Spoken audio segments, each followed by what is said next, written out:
भगवान खाएंगे भी, सोएंगे भी, बात भी करेंगे, लेकिन कब करेंगे? जब हम प्रयास करेंगे, जब हम कोशिश करेंगे। केवल पूजा पूजा में मत फंस जाइए, प्रेम करिए भगवान से। पूजा बड़ी आसान है। बाजार जाओ, फूल ले आओ, माला ले आओ, पत्ता ले आओ, फल ले आओ, चढ़ा दो, हो गई पूजा। 100 रुपए में पूजा हो जाती है। लेकिन प्रेम करने में पूरा जीवन देना पड़ता है। और भगवान पूजा से नहीं रीझते, भगवान प्रेम से रीझते हैं। प्रेम, उनकी कृपा की प्रतीक्षा करते रहिए, भाव से प्रतीक्षा करते रहिए।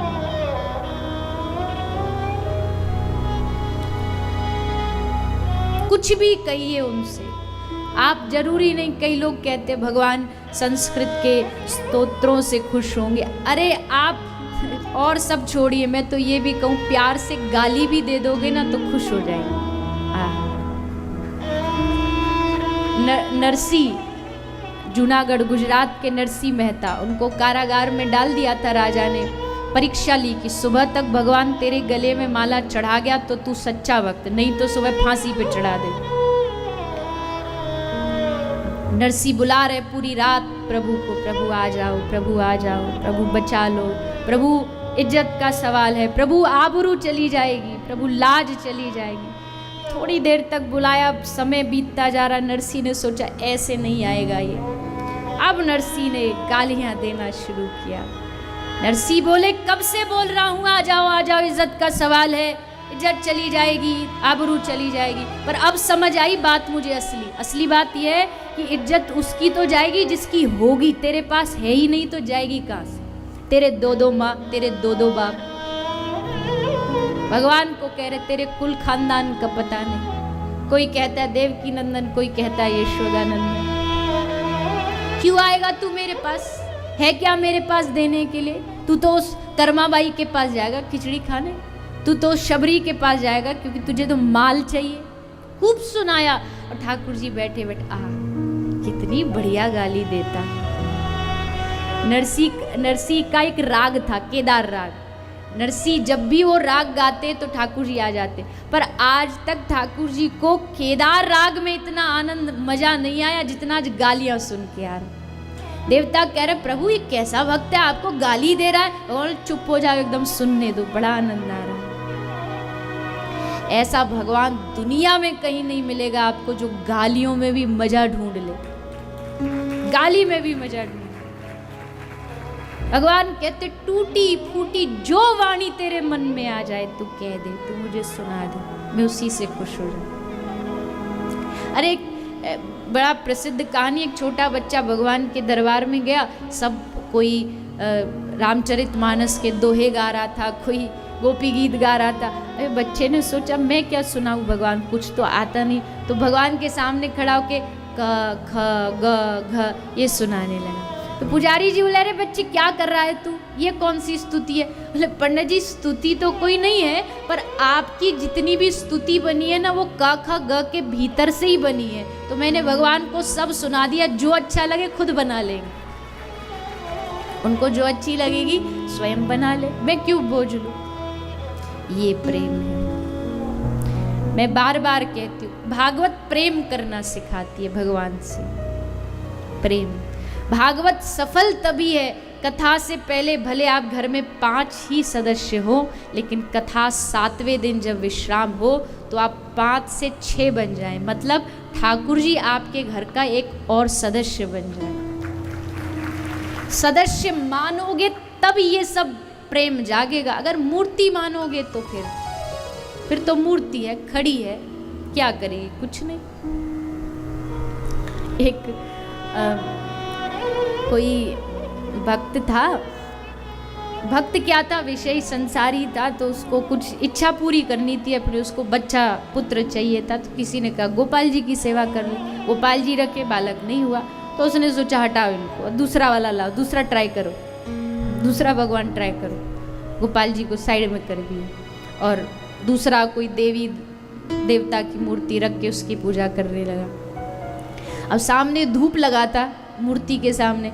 अब जैसे आप धूप बत्ती सामने लगाते हो तो उसकी जो धुआं है वो थोड़ा हवा के झोंके से दूसरी तरफ जाता है, तो देवी को धूप लगाता था और जो धुआं था वो भगवान लड्डू गोपाल जी की तरफ चला जाता। तो बोला अच्छा काम हमारा पूरा किया नहीं, बैठे बैठे खुशबू ले रहे हो, ऐसे कैसे लेन देंगे। सोई रुई ला के नाक में रख दी लड्डू गोपाल जी के, काम तो बनाते नहीं और खुशबू ले रहे हो। तो ये देख कर के गोपाल जी प्रकट हो गए, प्रकट हो गए। इसमें प्रकट होने वाली, खुश होने वाली क्या बात है। गोपाल जी ने कहा ये सारी दुनिया मुझे मूर्ति समझती है, पर तू पहला इंसान है जिसने कम से कम समझा तो कि ये खुशबू भी ले सकता है। कम से कम तुझे पता तो लगा कि हाँ चलो हम खुशबू भी हमें आती है, नहीं तो सब क्या समझ मूर्ति है। जा रहे 2-2 महीने घूमने के लिए, घर में गोपाल जी को रख गए। घर में गोपाल जी हैं, सामने चनोरी रख गए, गोपाल जी आप ये खा लेना, हम जा रहे हैं। कहाँ? हम जा रहे माल उड़ाने, हम जा रहे पार्टी में, हम खाएंगे, आप ये चनोरी मिश्री। बेचारे मिश्री खा खा के ठाकुर जी को भी डायबिटीज ना हो जाए, इतनी मिश्री खिलाते हैं। वही ऐसा नहीं, भगवान से प्रेम होना चाहिए। प्रेम हो गया जिस दिन सो। तो कहाँ थी कथा, पता नहीं कहाँ थी। भक्ति प्रेम के इस विषय को हम लेके, हाँ विदुर जी की कथा चल रही थी। विदुर जी महाराज तो भगवान श्री कृष्ण 56 भोग त्याग करके, दुर्योधन का भोजन त्याग करके सीधा रथ घुमाया और पहुंच गए विदुर के घर। विदुर जी थे नहीं, विदुरानी घर पर थी। दरवाज़ा खोला और जैसे द्वार खोला तो श्री ठाकुर जी को देख करके विदुरानी खड़ी की खड़ी रह गई, जड़ बन गई एकदम।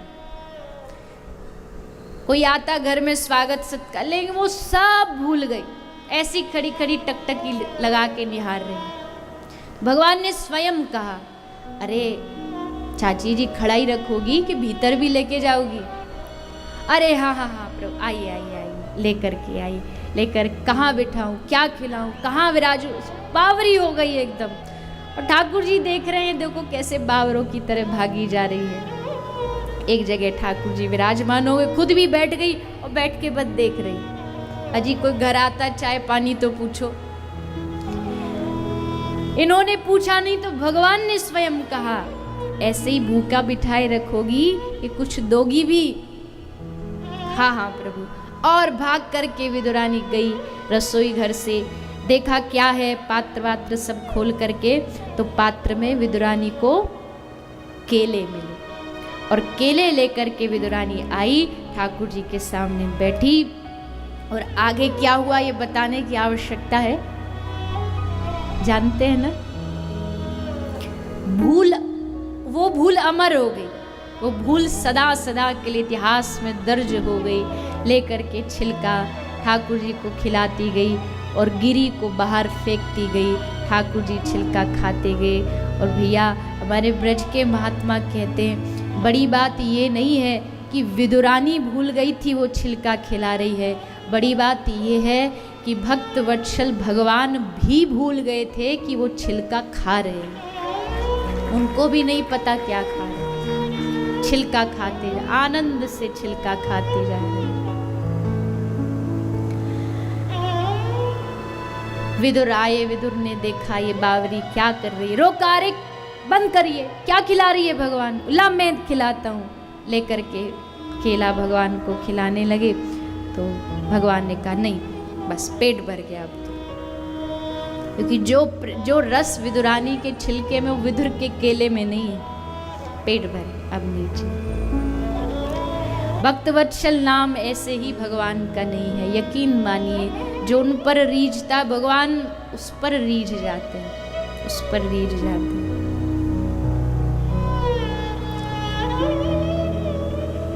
तो ऐसा अद्भुत विदुर और विदुरानी का मिलन सुनाया है, श्रवण कराया है। और एक बात और सोचिए, जो हम प्रेम की चर्चा कर रहे हैं, भाव की चर्चा कर रहे हैं, इसमें शर्त भी मत रखिए। प्रेम में कोई शर्त नहीं होती है। ये शर्त भी नहीं है कि तू हमसे प्रेम कर। आगे आप जब गोपी प्रसंग सुनेंगे तब इस विषय को और विस्तार से, क्योंकि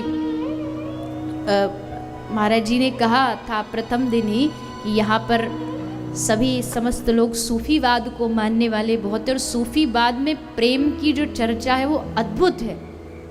तो हम प्रेम को समझें, क्या है प्रेम, उसकी चर्चा हम करेंगे। तो प्रेम में एक शर्त ये भी है प्रेमी होने की कि कोई शिकायत नहीं, कोई शिकायत नहीं। तू ना भी हम पर रीझे तो भी हमें मतलब नहीं, तू हमें ना भी मिले तो भी मतलब नहीं।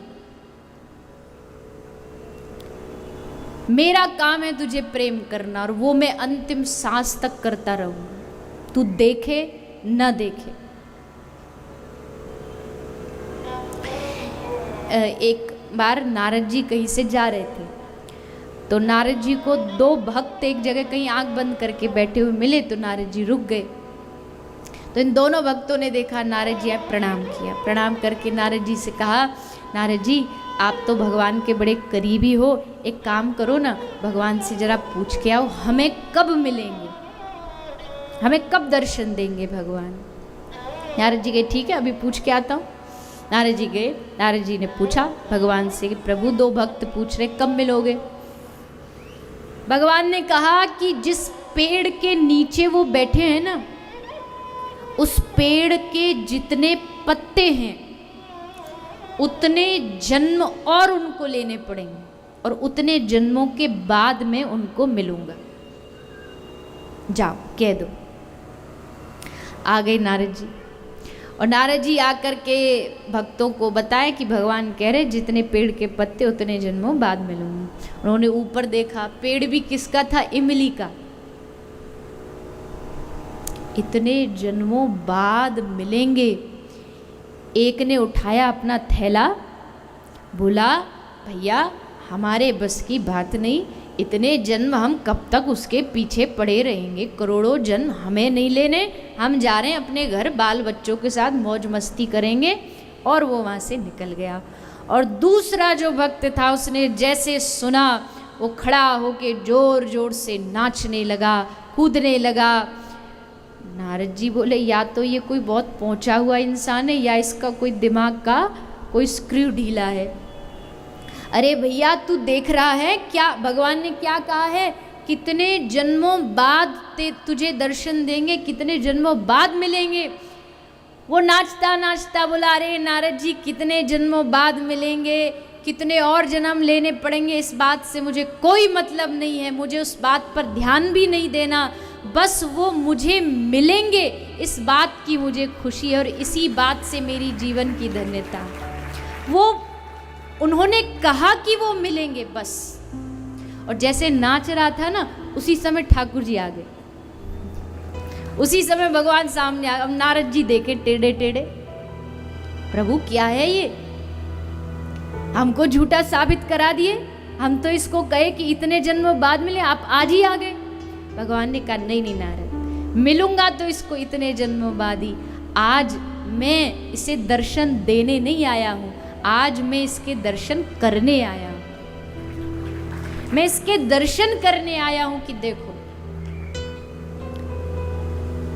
ऐसी भक्ति हो कि कब मिलो कैसे मिलो तुम पर छोड़ दिया, तुम जानो, हम बस तुम्हें प्रेम करते रहेंगे, हम बस तुम्हें रिझाते रहेंगे।